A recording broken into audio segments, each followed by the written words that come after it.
굿바이 게으름. 게으름에서 벗어나 나를 찾는 10가지 열쇠. 문요한. 던한 출판. 게으름은 선택장애? 당신은 삶의 지향성을 갖고 있습니까? 누군가로부터 이런 질문을 받는다고 치자 자신 있게 대답하는 사람도 있겠지만 대답하기 어려운 사람들이 더 많을 것이다. 그렇다면 지향성은 어디에서 나올까? 능동적인 선택이야말로 삶의 지향성을 부여한다. 지향성과 능동적 선택은 서로 맞물려 있는 기어와 같다. 능동적 선택을 통해 지향성이 갖춰지고 지향성이 있으면 더 능동적으로 선택하게 되는 것이다. 물론 게으름도 선택이다. 하지만 엄밀하게 말해서 게으름은 선택이 아닌 회피다. 만일 게으름을 능동적으로 선택했다면 우리는 그것을 게으름이 아니라 여유라고 불러야 한다. 게으름은 마지못해 선택했거나 아무것도 선택하지 않았기 때문에 나타난 것이다. 게으른 사람들은 하나같이 선택을 피하고 변화를 싫어한다. 그들은 일을 맡겨주면 잘할지는 모르겠지만 스스로 일을 찾아 하지는 않는다. 좋은 말로 하면 욕심이 없는 사람들이고 안 좋은 말로 하면 매사에 동기가 부족한 사람들이다. 아니, 욕심이 없다기보다는 자신이 무엇을 좋아하는지를 모르는 사람들이다. 선택하고 도전하지 않았기에 자신이 잘할 수 있는 것이 무엇인지도 모른다. 게으름은 그런 의미에서 선택장애 혹은 선택회피 증후군이라고 할 수 있다. 그렇기에 선택할 능력이 있다는 것은 정신적으로 건강하다는 지표가 되며 그가 자유를 지향하고 있음을 보여준다. 선택회피는 여러 가지 양상으로 나타난다. 가장 흔한 양상은 선택의 순간을 기약 없이 미루는 것이다. 이는 게으른 사람들의 대표적인 방식이다. 지금은 할 일도 많고 바쁘니까 머리 아프고 어려운 문제는 다음으로 미루는 것이다. 그런데 다음은 달력에도 없는 날이라는 걸 그들은 알고 있을까? 두 번째 양상은 결정권을 남에게 맡겨버리는 것이다. 이것은 종종 상대에게 매너 좋은 행동으로 비춰질 수도 있다. 흔히 사람을 만나거나 데이트를 할 때 상대를 존중하는 의미에서 함께 볼 영화나 식사 메뉴에 관한 선택권을 넘기는 경우가 많다. 하지만 이것이 삶의 모든 영역에서 패턴을 이루고 있다면 이는 명백한 게으름이다. 우리는 주위에서 전공 과목이나 직업 선택조차 남의 판단에 맡기는 경우를 볼 수 있다. 이것은 자신이 무엇을 해야 하는지 잘 모르고 있다는 의미인 동시에 삶에 대해 책임지지 않겠다는 태도이다. 나의 선택이 아니었으니 잘못되어도 책임질 필요가 없다는 것이다. 세 번째 양상은 선택의 폭을 지나치게 좁히거나 넓혀버리는 것이다. 선택의 가짓수를 무한정 늘려버리고 그 안에서 최상의 것을 고른다며 고민하는 것은 결국 고르지 않겠다는 뜻이다. 반대로 선택의 범위를 과도하게 좁혀 쉬운 일에만 매달려 있는 것도 선택을 피하는 행동이다. 능동적 선택이란 선택에 따른 위험성을 감수하는 것이기 때문이다. 이것을 택해도 좋고 저것을 택해도 좋은 것이라면 그것은 진정한 의미의 선택이라 볼 수 없다. 살다 보면 매 순간 선택을 피할 수 없음을 알게 된다. 그렇기에 삶은 선택하는 것과 선택하지 않는 것으로 나뉘지 않는다. 엄밀하게 말해 삶에는 스스로 선택하는 것, 능동적 선택과 선택을 강요당하는 것, 수동적 선택이 있을 뿐이다. 그 사이에는 아무것도 없다. 이는 영화 스타워즈에 등장하는 철학자 요다의 말과도 일맥상통한다. 하거나 하지 않는 것만 존재할 뿐 하려고 한다는 것은 있을 수 없다. 선택 회피는 결국 수동적 선택의 다른 이름이다. 그렇기에 게으름은 본질적으로 선택을 피하기로 한 선택이다. 시계의 등장과 게으름. 아침에 일어나 가장 먼저 하는 일이 무엇인가? 아마 열의 아홉은 시계를 볼 것이다. 시계는 인류의 위대한 발명품 중의 하나다. 세상의 모든 시계가 사라졌다고 생각해보라. 세상은 곧 아수라장이 될 것이고 모든 약속이 해질녘, 해가 중천에 떠오를 때와 같이 막연한 시간대로 이동할 것이다. 하지만 시계 없는 세상이 꼭 나쁜 것만은 아닐 수도 있다.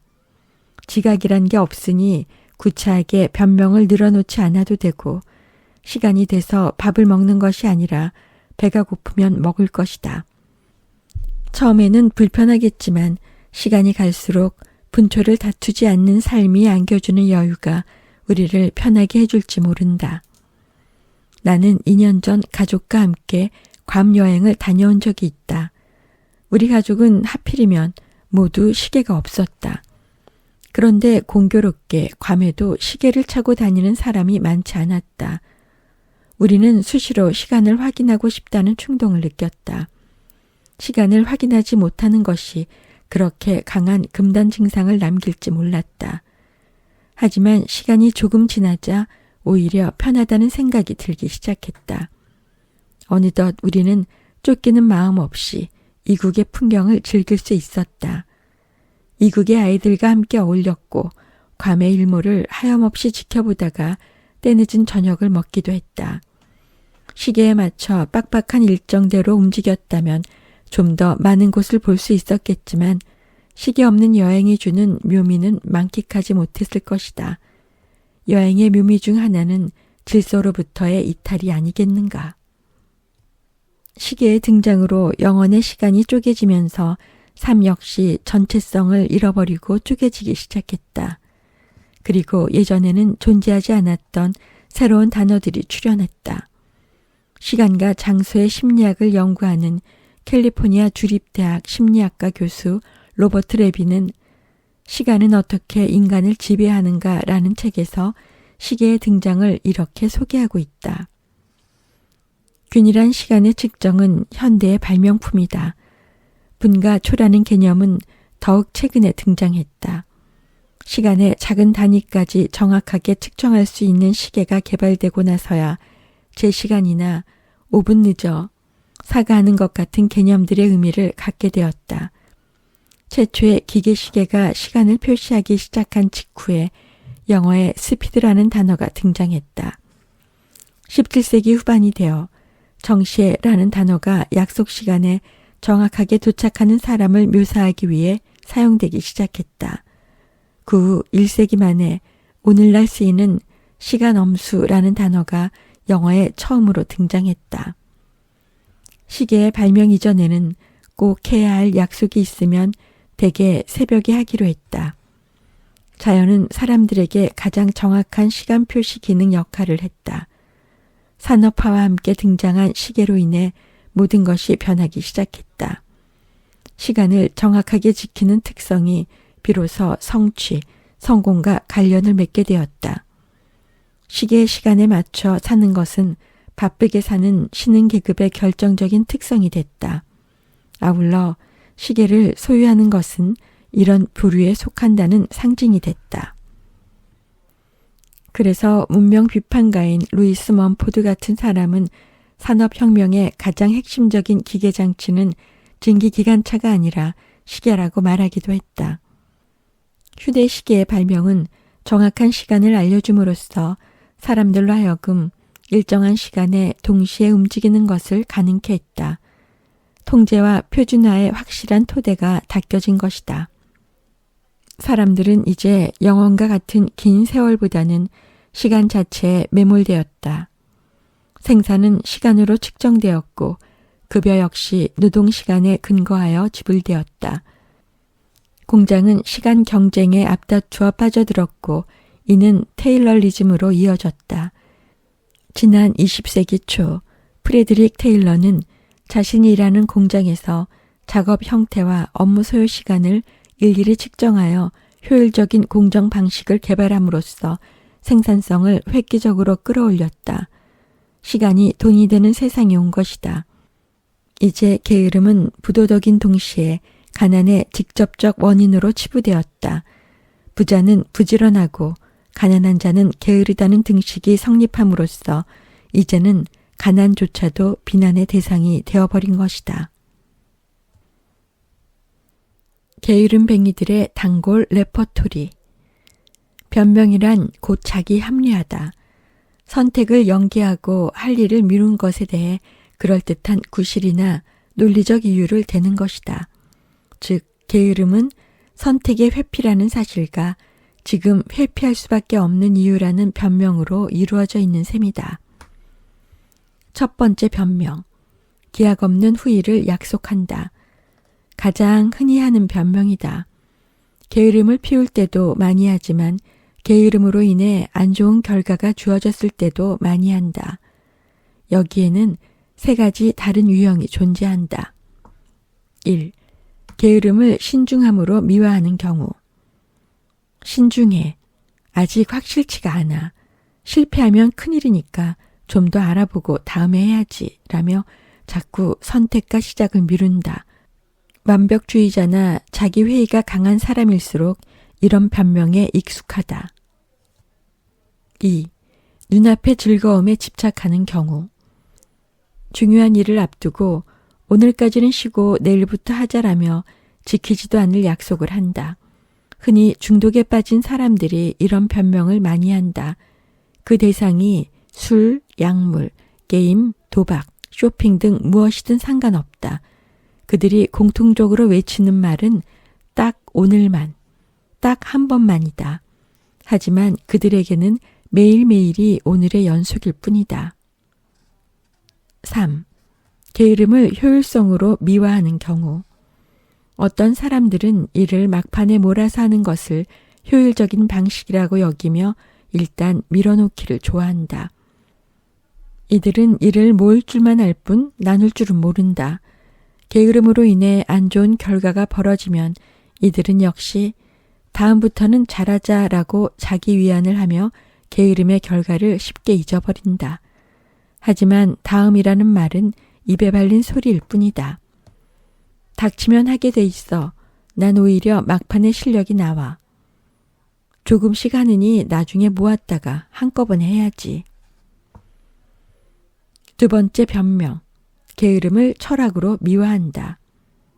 이는 게으름이 극복해야 할 대상이 아니라 개성 혹은 가치관에 따라 얼마든지 향유할 수 있는 자신만의 권리라고 주장하는 태도이다. 이런 변명을 주로 하는 이들은 순간적인 쾌락을 즐기자는 쾌락주의자부터 세상은 아무 의미가 없다는 회의주의자까지 다양하다.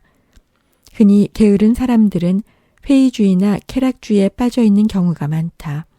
물론 두 집 살림을 하는 사람들도 있다. 난 귀차니스트야. 내가 하기 싫은 일은 결코 하지 않아.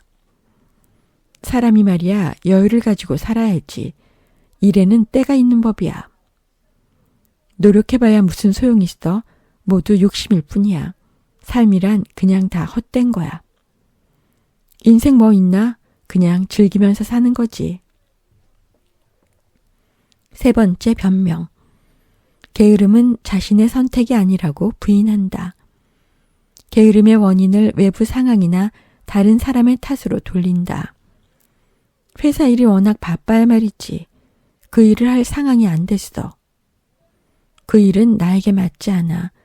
그런데 맞는 일이 뭔지는 모르겠어. 네 번째 변명. 게으름을 타고난 것 혹은 바꿀 수 없는 것으로 본다. 가장 최악의 자기 합리화이다. 위에 소개한 합리화로 잘 방어가 되지 않을 경우 아예 선천적인 요인으로 게으름을 바라보거나 변화할 수 없는 고정된 특성으로 받아들임으로써 더 이상의 노력을 하지 않겠다는 합리화이다. 난 천성이 게을러. 우리 집안이 원래 그래. 어쩌겠어. 나는 원래 게으른 사람인데 노력한다고 바뀌겠어? 뇌와 게으름. 우리의 뇌에는 한 신경세포로부터 다른 신경세포로 신호를 전달하는 신경전달 물질들이 있다. 이 신경전달 물질이 일정한 수준으로 유지되어야 정상적인 정신활동이 이루어지는데 만약 불균형해질 경우 여러 증상을 초래한다. 우리 뇌의 대표적 신경 전달 물질로는 세로토닌과 도파민이 있다. 세로토닌은 슬픔, 안정과 관련 있고 도파민은 기쁨, 동기 등과 관련이 있다. 간단히 말해 우리가 평화로움을 느낀다면 세로토닌의 분비가 많아짐을 의미하고 쾌락을 느낀다면 도파민의 분비가 많아짐을 의미한다. 한편 우리가 스트레스를 받거나 흥분하고 있다면 노르아드레날린이나 코르티솔 같은 물질의 분비가 많아진다. 게으름과 관련해 살펴볼 수 있는 신경 전달 물질은 동기, 쾌락과 관련된 도파민이다.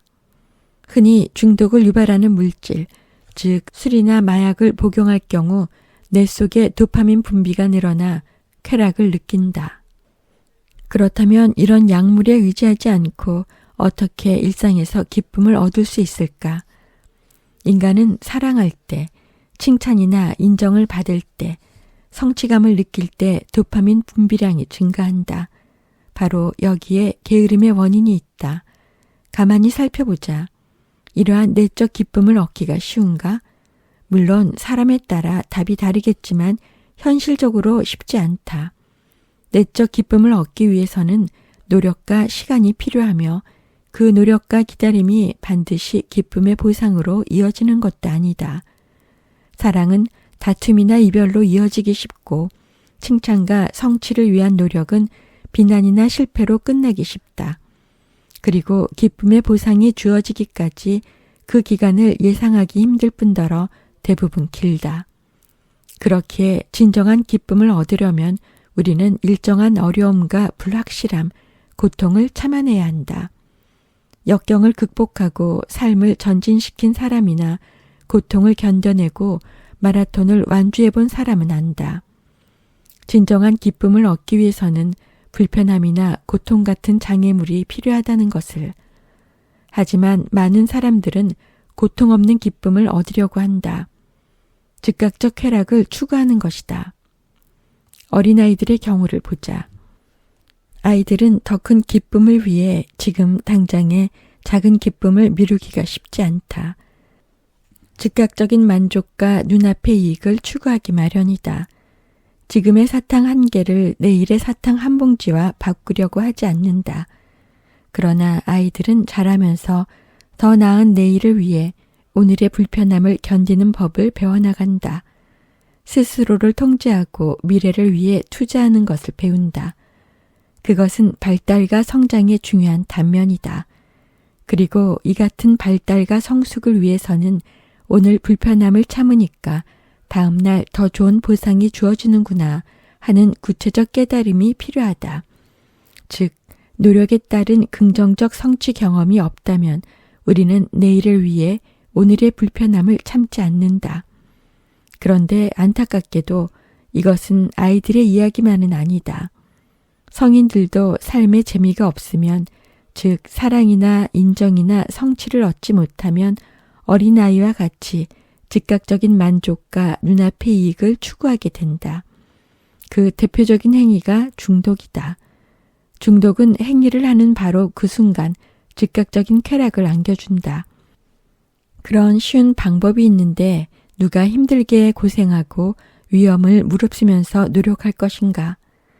그렇기에 인간은 삶의 재미를 잃는 순간 도전과 발전을 포기하고 게을러지기가 쉽다.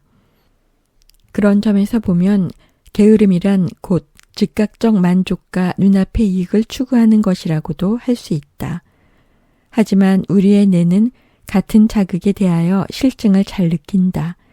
그래서 우리는 새로움을 추구한다. 도파민은 확실한 보상이 주어지는 것에 대해서는 점차 분비되지 않는다. 중독 행위가 즉각적인 쾌락을 주긴 하지만 이는 시간이 지날수록 시들해진다. 결국 같은 정도의 기쁨을 얻기 위해서 더 강한 자극을 추구하게 되고 더 깊은 중독으로 빠져든다. 우리 주위에는 안정된 현실 대신 불확실한 미래를 선택하는 사람이 많다. 안정적인 생활을 뒤로하고 새로운 일에 도전하는 사람들. 그들은 즉각적인 쾌락이 아닌 도전과 노력을 통한 진한 희열을 추구하는 사람들이다. 그들에게 기쁨은 성공 후에 찾아오는 것이 아니다. 도파민은 목표를 향해 나아가는 과정에서, 아니 도전을 꿈꾸는 순간부터 분비된다. 새로운 자극이란 새로운 보상만을 일컫는 것이 아니라 새로운 생각, 새로운 시도를 모두 포함하는 것이기 때문이다. 애쉬의 정신. 우리의 정신력을 강화하는 방법은 육체의 능력을 강화하는 방법과 그 원리에 있어서 크게 다르지 않다.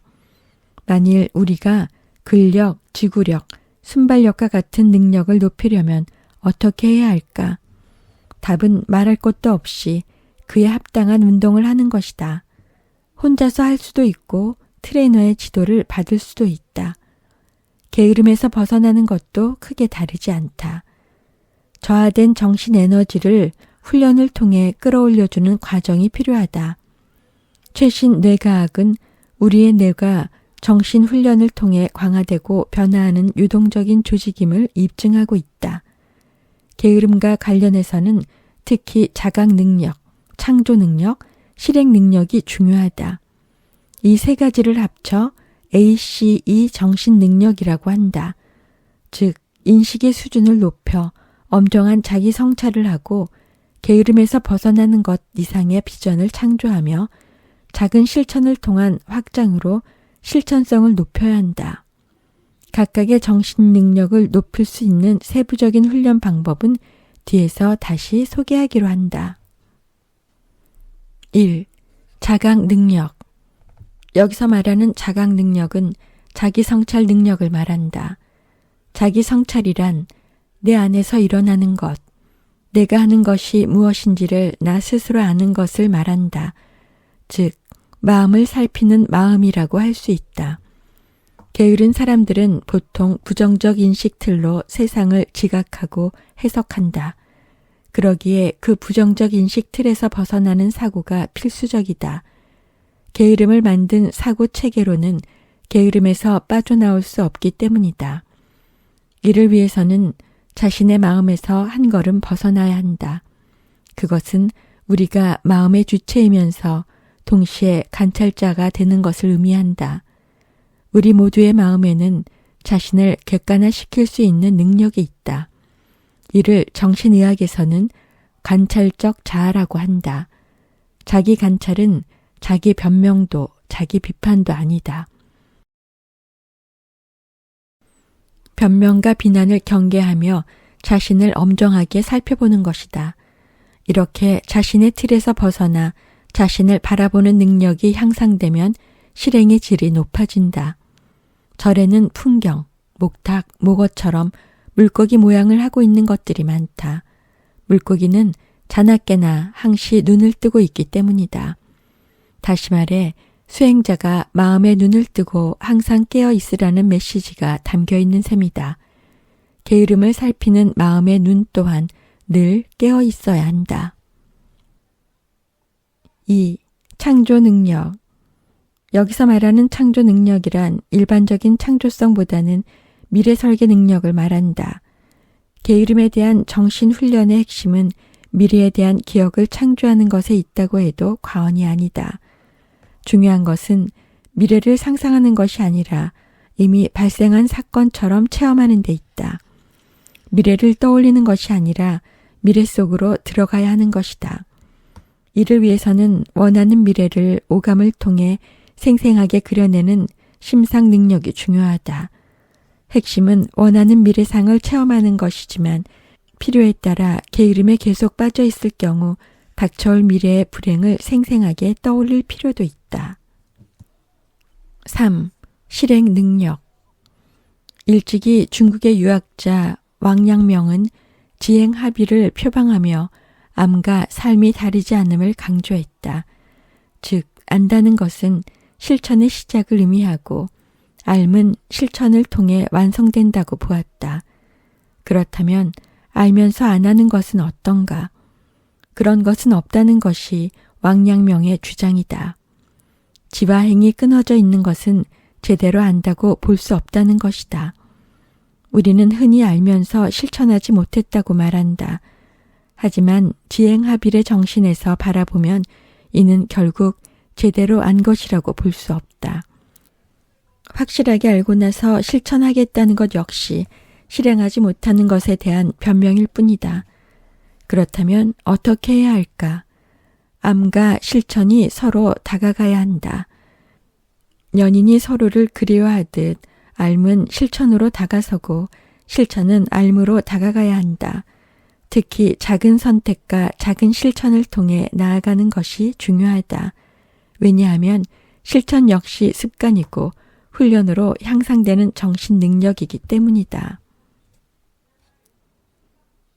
흉내내는 삶의 고통. 이렇듯 시대는 바뀌었고 우리에게는 새로운 모델이 요구되고 있다.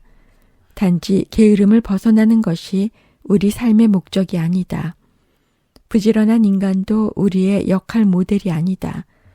그렇다면 우리가 지향해야 할 것은 무엇인가? 그것은 충만한 삶이다. 충만한 삶은 억제에서 벗어나 순리를 따를 때 비로소 가능하다. 개인의 삶에서 순리란 자기로서 살아가는 것을 말한다. 그럴 때 삶은 긍정적인 에너지와 기쁨으로 차오른다. 미국의 흑인 영화배우 할리 베리는 어느 인터뷰에서 이런 이야기를 했다. 어린 시절 난 하얀 피부를 갖는 것이 가장 큰 소원이었죠. 늘 까만 피부를 치유해달라고 기도했어요. 피부를 하얗게 바꿔줄 마법의 약을 찾아다닌 적도 있어요. 그러나 나이를 먹으면서 그것은 말도 안 되는 난세스라는 걸 알았죠. 피부색의 차이는 결함이 아니기 때문에 당연히 치유의 대상이 아니잖아요. 자신을 있는 그대로 받아들이는 게 중요하죠. 이 인터뷰 기사를 읽고 나는 정신과 의사이자 혁명가였던 프란츠 파농이 떠올랐다. 파농은 그의 나라 알제리 사람들이 앓고 있는 정신질환의 근본 문제는 흑인이 흑인임을 인정하지 못하고 백인처럼 살고 싶은 허위의식에서 비롯된 자기 분열이라고 지적했다. 정신질환의 생물학적 원인들이 하나둘씩 밝혀지고 있지만 그의 이야기는 여전히 유효하다고 본다. 정신과를 찾는 사람들에게서 파농이 말한 진실은 수도 없이 확인되기 때문이다. 나는 진료실에서 다양한 정신적 고통에 시달리는 사람들을 만난다. 그 수많은 정신적 고통 너머에는 공통점들이 있다. 그중 하나는 바로 자기로서 살지 못하는 삶이 준 고통이다. 획일적 성공과 외적 성취만이 강조되는 경쟁 사회에서 우리는 내면의 소리를 놓치기 쉽다. 자신의 색깔을 잃어버린 채 남의 뒤를 쫓아가곤 한다. 결국 내면의 나와 외면의 나는 한없이 멀어진다. 본디 외로움은 사람들로부터 멀어졌다고 느낄 때 찾아온다. 하지만 보다 본질적인 외로움은 분열된 내가 한없이 멀어져 서로 만날 수 없을 때 찾아온다.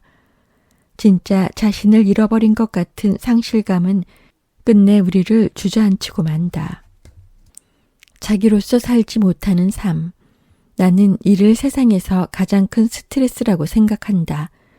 지난날 나의 삶이 그랬고 진료실에서 만난 많은 사람들이 그러했다.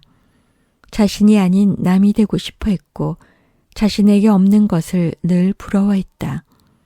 어제와 오늘의 자신을 비교하지 않고 끊임없이 남과 자신을 비교하려 들었다. 그렇기에 우리는 스스로 열등하거나 뒤처졌다고 생각하고 앞서가는 누군가를 붙잡으려 노력했다. 하지만 뒤쫓아가는 삶은 자신의 강점과 열정을 살리기보다는 상대의 강점을 흉내내게 만든다.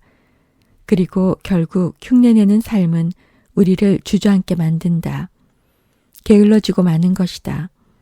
반대로 내면의 목소리를 외면하지 않는 사람은 게으를 수 없다. 그들은 더 나은 삶을 위해 어제의 자신과 경쟁할 뿐이다. 우리는 이제 추격전에서 벗어나야 한다. 우리가 느끼는 열등감은 허위의식일 뿐이다. 그것은 처음부터 허위였다. 진실은 이렇다. 나는 열등하지도 우월하지도 않다. 그저 나일 뿐. 두려움과 자기 비난을 넘어서라. 현재의 위치와 나아갈 곳을 알고 그 사이에 디뎌야 할 곳도 알고 있다면 가장 큰 첫 발을 뗀 셈이다. 그러나 당신은 여전히 한 걸음도 앞으로 나아가지 못할 수 있다. 과거의 실패 경험에서 비롯된 두려움과 무능감에 발목을 잡힌다면 말이다. 발을 떼려는 순간 마음속에서 당신을 의심하는 속삭임들이 끊임없이 들린다. 내가 그것을 할 수 있다고? 그냥 하던 거나 잘해. 더 우스워지려고 그래? 이런 소리들이 스테레오로 들리게 되면 마음은 자꾸 움츠러들기 쉽다. 결국 스스로 뿌리를 가꾼 변화의 싹을 다른 누구도 아닌 자신이 잘라버리는 우를 범하게 된다. 그러고는 스스로를 합리화하며 더 큰 게으름의 늪에 빠져들고 만다. 아무런 시도조차 하지 못한 채 말이다. 부정적 에너지, 특히 두려움과 자기 비난을 그대로 두고 변화를 바란다는 것은 있을 수 없다. 두려움, 자기 비난, 자기 합리화, 이 세 가지는 게으름에서 벗어나는데 가장 큰 내면의 걸림돌이다. 이러한 부정적 에너지들은 지금껏 애써 키워온 변화의 에너지들을 갉아먹는다. 한 방향으로 힘을 모아도 부족할 판에 정신적 에너지가 양분되어 있다면 그 결과는 불을 보듯 뻔할 수밖에 없다. 나는 긍정적 에너지와 부정적 에너지가 대립되어 마음의 방향을 정반대로 나뉜 사람을 보면 이렇게 이야기한다. 말을 거꾸로 타셨네요. 실제로 중독 환자들을 보면 이런 경우가 많다. 일정 기간 동안 치료가 이루어지면 그들은 이제 죽을 각오로 새로운 삶을 살아가겠습니다. 라며 굳은 결의를 보인다. 그리고 병원문을 나선다. 그러나 그 중에 다수는 의식하지 못했다고 하더라도 그 내면에 깊은 두려움과 무능감을 가지고 있다. 그렇기에 그들의 다짐은 소리가 높은 만큼 깊은 울림을 주지는 못한다. 회복의 여정 역시 오래가지 못한다. 그러므로 게으름을 극복하고 원하는 삶으로 나아가고자 할 때 우리는 말을 거꾸로 타지는 않았는지 살펴보아야 한다. 만일 말머리를 보고 올라타야 하는데 말꼬리를 보고 올라탔다고 해보자. 그 모습으로 달리면 어떻게 될까? 당연히 낙마하고 만다. 더 이상 이렇게 살 수 없어. 잘할 수 있어 라는 결심을 품고 나섰지만 우리의 마음속에는 넌 해도 안 돼. 넌 할 수 없어. 잘못되면 끝장이야 라는 두려움과 자기 비난을 동시에 지니고 있기 쉽다. 삶의 긍정적 에너지와 부정적 에너지가 첨예하게 대립하는 것이다. 방향성 없는 에너지는 결코 힘을 주지 못한다. 부정적 에너지가 더 강하면 출발 전보다 더 뒤로 떨어져 나뒹굴게 된다. 많은 사람들이 변화를 결심하고 길을 떠나지만 중간에 낙마하고 마는 것은 이렇게 말을 거꾸로 탔기 때문이다. 많은 자기 개발 전문가들이 약점에 연연하지 말고 강점을 개발하라고 이야기한다. 하지만 현실은 그렇게 간단하지 않다. 게으름과 같은 치명적인 약점은 강점을 개발하는 데 절대적인 장애물이기 때문이다. 즉, 많은 사람들이 강점을 개발하지 못하는 것은 비난과 두려움이라는 가시덤불에 갇혀 강점이 뻗어나려야 뻗어날 수 없기 때문이다. 강점의 성장을 짓누르는 가시덤불을 쳐내지 않으면 앞으로 나아가기 힘들다. 그러므로 자기 개발을 돕는 코치나 상담가는 한 개인의 강점을 키워주면서 동시에 단점을 보완해 줄 수 있는 통합적인 상담가가 되어야 한다. 이제 변화의 장애물 중에서 두려움과 자기 비난을 어떻게 다룰지 살펴보기로 하자. 1. 고통스러운 과거와 이별하라. 치유되지 않는 상처는 늘 우리의 발목을 잡는다. 강력한 상처나 실패의 경험은 단순히 머리로 기억되는 것이 아니라 온몸으로 기억되기 때문이다. 한 여고생의 이야기이다. 그 학생은 과거의 어떤 경험을 너무 선명하게 기억하고 있었다. 그 기억은 초등학교 수학 시간으로 거슬러 올라간다. 선생님의 지명을 받고 앞에 나가 문제를 푸는데 당황해서 쩔쩔매게 되었다. 문제는 어렵지 않았지만 순간 눈앞이 캄캄하고 정신이 혼미해서 실력 발휘를 할 수 없었다. 긍정에너지 네트워크에 연결하라. 새로운 시도가 좌절과 포기로 이어지는 이유 중 하나는 혼자 고립되어 노력하는 것도 포함되어 있다. 게으름이 심할수록 에너지가 바닥이기 때문에 자력으로 벗어나기는 쉽지 않다. 게다가 알다시피 어떤 결심이든 시간이 흐를수록 흐트러지기 쉽다. 어제 한 결심은 오늘 느슨해지기 쉽고 내일은 더 풀어지기 쉬운 법이다. 물론 대단한 결심을 했거나 결심한 사람의 의지가 강하고 자기 통제력이 뛰어나다면 다를 수 있다. 하지만 게으름에 오래 빠져 있었다면 이미 의지와 자기 통제력이 약해질 대로 약해진 상태이다. 때문에 게으름에서 빠져나오려면 어느 정도의 기간 동안은 자기 외적인 통제력이 요구된다. 자기 외적인 통제력을 부정적으로 볼 필요는 없다. 왜냐하면 우리의 성장 자체가 본질적으로는 외부의 도움을 필요로 하는 것이기 때문이다. 진정한 자율성이 꽃피려면 어느 정도의 타율성이 필요한 법이다. 게으름에서 벗어나고자 하는 초기에는 다른 사람들의 격려와 지지가 절대적으로 중요하다. 물론 누군가의 도움을 받더라도 그것은 강을 건너는 나룻배라고 생각하는 것이 좋다. 즉 강을 건너가고 나서는 홀로 길을 떠날 마음가짐을 하고 나룻배를 올라타야 한다. 그러나 자신의 상태는 살펴보지도 않고 모든 도움과 지원을 거부하는 사람들이 있다. 그들은 강을 앞에 두고 수영도 못하면서 배에 오르려고 하지도 않는다. 그냥 강물 건너편만을 바라볼 뿐이다. 어쩌면 누군가 나룻배에 오르라고 떠밀어주는 것을 기대하고 있는지도 모른다. 혼자 하는 변화는 어렵고 외롭다. 특히 게으름의 문제에서 벗어나는 것이라면 쉽게 지치고 회의에 부딪힌다. 그러므로 비슷한 어려움을 가진 사람끼리 서로의 지혜와 힘을 합쳐서 문제를 풀어가는 자세가 중요하다. 흔히 이런 성격의 조직을 자조 모임이라고 한다. 외국에는 중독 문제뿐 아니라 특정 질병에 걸린 사람들끼리 모이는 이런 모임이 참 많다. 우리나라에서도 인터넷이 활성화되고 평생 학습이 강조되면서 다양한 조직들이 자생적으로 생겨나고 있다. 자조 모임 중에 가장 많이 알려진 조직으로는 익명의 알코올 중독자들이라는 단주 모임을 들 수 있다. 그들은 서로가 서로에게 협심자가 되어 회복의 길로 이끌어준다. 멘토링의 살아있는 역사라고 해도 과언이 아닐 것이다. 주변을 둘러보면 삶의 변화와 도전을 일깨워주는 프로그램과 관련 커뮤니티가 많아졌다. 자력으로 게으름에서 벗어나기 힘들다고 느낀다면 자신의 취향과 정서에 맞는 조직을 선택하는 것도 좋다. 사실 게으름의 문제는 단시간에 벗어날 수 있는 것이 아니다. 그렇다고 개인의 의지만을 탓할 수도 없다. 방향과 방법, 그리고 주변 환경과 관계가 중요하다. 아무리 주관이 뚜렷하고 자기 세계가 분명한 사람이라고 하더라도 다른 사람들이나 환경에 의해 영향을 받지 않는 사람은 없다. 얼마나 받느냐의 차이만 있을 뿐이다. 그것은 우리의 마음이라는 것이 반개방 구조이기 때문이다.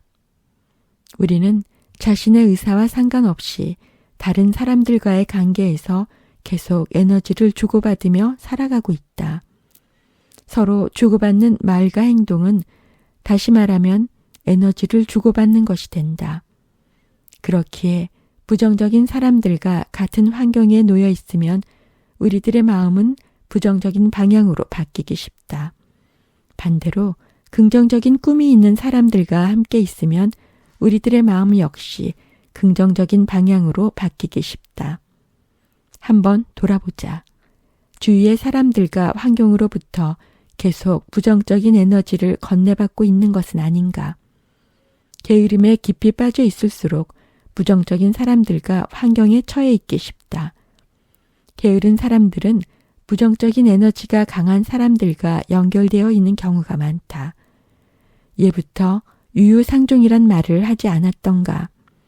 사람들은 비슷한 정서 색깔을 가진 사람들에게 친밀감을 경험하기 때문에 아무래도 그럴 수밖에 없다. 그러므로 게으름에서 빠져나오려면 부정적인 사람들과 환경에 어떤 식으로든 칸막이를 치거나 혹은 환경을 바꾸는 것을 적극적으로 검토해야 한다. 환경을 바꿈으로써 우리는 삶의 에너지를 향상시키고 에너지 손실을 최소화할 수 있다. 삶의 에너지는 순환된다.